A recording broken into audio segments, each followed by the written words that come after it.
안녕하세요, 제이제입니다.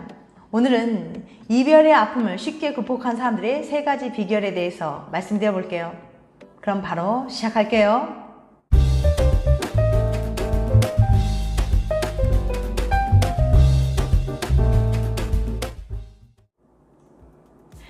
이별한 사람들 대부분은 이런 생각이 들어서 힘들어합니다. 이토록 모든 게 완벽한 사람을 다시는 못 만날 것 같고, 그때 그렇게 말하지 않았다면 과거를 곱씹으며 자책하고, 세상에 나만큼 힘든 사람도 나를 이해해 줄 사람도 없는 것 같고, 혹시 당신도 비슷한 경험 있나요? 이 얘기가 당신의 이야기라고 느꼈나요? 그렇다면 오늘 이 영상에 주목해 보실 필요가 있겠네요. 이별의 슬픔을 극복할 수 있는 3단계 방법을 알아볼 거니까요. 애리조나 대학교의 데이비드 스바라 교수는 이혼한 지 3개월 된 105명을 모집해서 실험을 준비합니다. 먼저 참가자들을 실험실로 불러 모아서 헤어진 연인을 떠올려 보라고 주문했어요.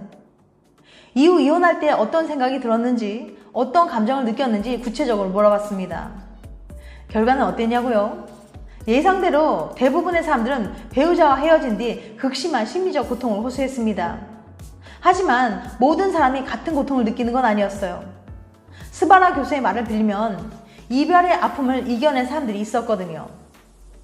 그렇다고 상대방을 덜 사랑해서 금방 극복한 건 아니었어요. 이들에겐 특별한 공통점이 있었습니다. 자기 자비가 높았다는 거예요. 자기 자비를 쉽게 설명하면 아무리 고통스러운 상황도 자기 자신을 비난하거나 자책하지 않고 너그러운 마음을 갖는 거예요. 자기 자비가 높은 사람은 스트레스를 심하게 받는 상황도 쉽게 극복할 수 있고, 어려운 상황이 마주했을 때 긍정적인 생각을 하려고 노력한다고 해요. 하지만 무엇보다 가장 중요한 사실, 자기 자비는 노력하면 높일 수 있다는 겁니다. 이 말은 당신도 할 수 있다는 의미죠. 자기 자비가 높아지는 3단계 방법 바로 알아볼게요. 1단계, 지금 상황을 있는 그대로 받아들일 것. 만약 우리가 다시 만나게 된다면 그래도 아직 가능성이 있지 않을까? 절대 다시 연락하면 안 돼 하며 이런저런 상황을 상상하고 있나요? 이미 다 지난 일들을 후회하고 또 한번 자책하면서요. 1단계의 핵심은 현실을 인정하는 겁니다. 지금 상황을 거부하거나 도망가려고 해도 상황은 변하지 않아요. 헤어지지 않기 위해 두 사람 다 정말 노력했지만 생각처럼 잘 풀리지 않았죠. 더 이상 후회도, 상상도, 자책도 이제 멈출 때가 됐어요. 2단계, 다른 사람들도 다 겪는 흔한 일이란 걸 인정할 것. 나 이제 완전히 혼자야. 내 고통을 이해해 줄 사람은 없어. 이렇게 쉽게 헤어지는 건 나밖에 없겠지. 혹시 당신을 고통의 저 끝까지 꾸역꾸역 밀어넣고 있진 않나요? 당신이 얼마나 힘들지 감히 가늠할 수는 없지만 원래 이별은 아픈 거예요. 당신만 겪는 것도 당신만 아픈 것도 아니죠. 당장은 죽을 것 같이 힘들어도 나중에 돌이켜보면 누구나 겪는 평범한 이별이었을 겁니다. 3단계, 자기 자신에게 친절할 것. 이렇게 된 건 전부 내 잘못이야. 내가 도대체 뭘 할 수 있을까? 더 잘해줬어 했어 따위의 후회들. 이제 그만 넣어두세요. 그보다는 힘든 시간 그래도 잘 버텨냈다고, 다시는 같은 실수하지 말자고 자신을 위로하고 응원해주세요. 힘든 상황에서 가장 힘이 되는 건 엄마도 친구도 동생도 아니에요. 당신 자신이 건네는 위로랍니다. 이별 극복 방법. 저도 알아요. 개인적인 경험을 떠올려 보면 여기저기서 비슷한 충고를 들어도 힘들어 죽겠는데 뭔 개소리야 라는 소리가 절로 나온다는 걸요. 그래도 꿋꿋하게 그 자리에서 버티고 있는 당신이 정말 자랑스럽습니다. 이 영상을 보고 있다는 건 지금보다 더 나아지고 싶다는 의지가 있는 거니까요. 힘내요. 결국 시간은 흐르고 다시 사랑은 찾아올 거예요. 이별 후유증이 심하지 않은 사람들의 특징. 사랑하는 사람과 헤어진 당신, 괜찮나요? 정말로? 내가 이별을 잘 극복하고 있는지, 내가 유독 힘든 건 아닌지 간단하게 확인할 수 있는 방법을 가져왔어요. 영국 서리대학의 연구진은 이별 후유증이 심하지 않은 사람들은 어떤 모습을 보이는지 궁금했습니다.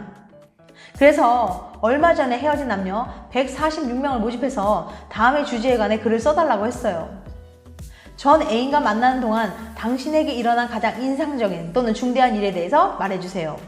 그리고 연구진은 설문을 통해 시험 참가자들이 이별을 얼마나 힘들어하고 있는지 알아봤습니다.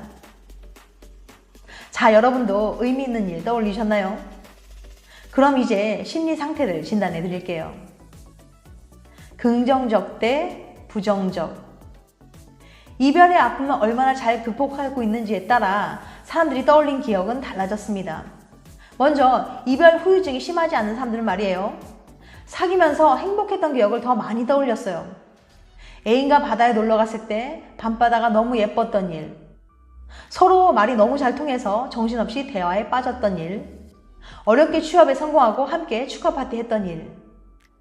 이런 사람들은 비록 헤어진 후라 해도 좋았던 기억을 더 소중하게 여긴다고 해요. 반면에 이별의 아픔이 큰 사람들은 기분 나쁘고 비참했던 경험을 주로 떠올렸습니다. 애인이 떠났을 때의 충격, 애인이 다정하지 않은 태도 같은 것들이죠. 얻은 것 대 잃은 것. 도대체 왜 이런 결과가 나온 걸까요? 연구진은 이렇게 설명합니다. 행복한 기억과 불행한 기억의 결정적인 차이는 무엇일까요? 바로 그 관계를 통해 얻은 것 대 잃은 것이랍니다. 여러분 모두 그 사람과 함께하면서 새롭게 얻은 것도 있고 잃어버린 것도 있을 거예요. 만약 이별의 상처가 작다면 관계를 통해 얻은 것을 떠올리는 게 더 쉬워진답니다.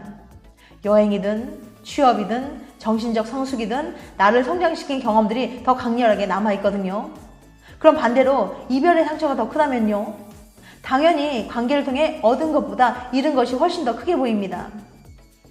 그 사람에 대한 후회, 미움이 가득한 채 기분 나쁜 기억에만 잠겨있게 되겠죠.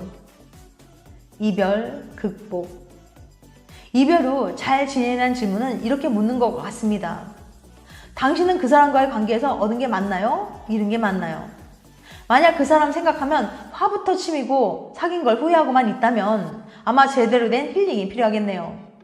지긋지긋한 우울함에서 빨리 벗어나고 싶을 때 새로운 사람을 만나는 것도 좋은 방법이겠죠. 헤어진 연인에 대한 생각이 자꾸 떠오르는 것은 힘든 일이에요. 하지만 분명한 것은 시간이 지나면 그런 생각들은 점점 줄어들 거라는 거죠. 생각보다 긴 이별의 아픔으로 힘들어하고 있는 분들께 이 영상이 조금이나마 도움이 되었길 바랍니다. 그리고 연인과 이별을 생각하거나 이별 중이신 분들은 지난 영상 연인이 헤어지는 과정 이별 4단계를 보시면 도움이 되실 것 같아요. 지금까지 아픔을 쉽게 극복한 사람들의 3가지 비결에 대해서 말씀드렸어요. 다시 한번 요약해드리면 1단계, 지금 상황을 있는 그대로 받아들일 것. 2단계, 다른 사람들도 다 겪는 흔한 일이란 걸 인정할 것. 3단계, 자기 자신에게 친절할 것.